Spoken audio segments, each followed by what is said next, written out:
I think today was the first day in 6 months that my dogs had 6 hours by themselves today. So we're around all the time and they're just not used to entertaining themselves. Ryan Osborne here with Denver 7, joined by Dr. Beth Spencer from Good Heart Animal Health Center in Denver. What have you seen that pet owners are dealing with during this time of kind of more isolation? Yeah, for one thing, I think we're seeing a lot more separation anxiety, especially in the dogs and puppies. And I think puppies are maybe a little bit more timid than they've traditionally been. A lot of it is just having to do with owners are not leaving them. No one's leaving the house. I think today was the first day in 6 months that my dogs had 6 hours by themselves today. So we're around all the time and they're just not used to entertaining themselves. Is this applying to younger dogs, older dogs, only puppies, only older dogs? What have you seen? I think it applies to both because the more time you're home, the more they get used to that. But I think especially for puppies who've never had, owners go, out for a night to a wedding where the dog can't come, or go to a gym for a while where the dog can't come. These puppies have just really literally never been left alone. And when we go back to hopefully a more normal world soon, they're not used to that isolation. What is a safe place for dogs to socialize and have that interaction that they may be missing?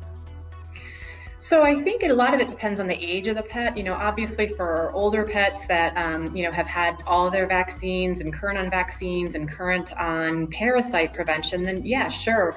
Dog parks, daycares that require all the vaccinations are great. Our puppies are a little different simply because most of them won't have their full set of vaccinations until 4 months of age. And so those places probably aren't safe for them yet from a medical perspective. What's this idea about puppy pods and how can that be used by pet owners? Yeah, so especially for those young dogs, but you could certainly do it with your older dogs as well. The idea is that instead of just exposing your puppies to, millions of dogs you don't know, or your older dogs to millions of pets you don't know, you create a group of maybe 2 or 3 dogs that are your play group, just like your kids in school, if they are going to school, are going to have. And that way it's very easy to track, if anyone gets sick, if anyone has something going on, you're all very responsible with each other. So that might rotate from house to house from each different owner. You just want to make sure you have plenty of shade available, plenty of water, and as we get into the fall months, that you potentially even have a nice warm place. And for most of those guys, 1 to 2 hours is probably a great duration to start with. Our golden doodle, Lily, she's a year and 6 months old, and she's become so attached to me and my wife over these months. I mean, she plays well with other dogs at the dog park. She had a great time, but she's sometimes a little weary of other people, having only been around us for much the last 6 months. How do you think, what's the best way to sort of re-socialize with people that doesn't either scare the dog or scare the people they're interacting with? Yeah, so I think this is very similar to if you feel you have friends who might be willing to socially distance with you outside, like what a great opportunity to have your dog meet some other people. I think if your dog with Lily is super food motivated, then that's a great way. Have your friends grab some treats that they can give her.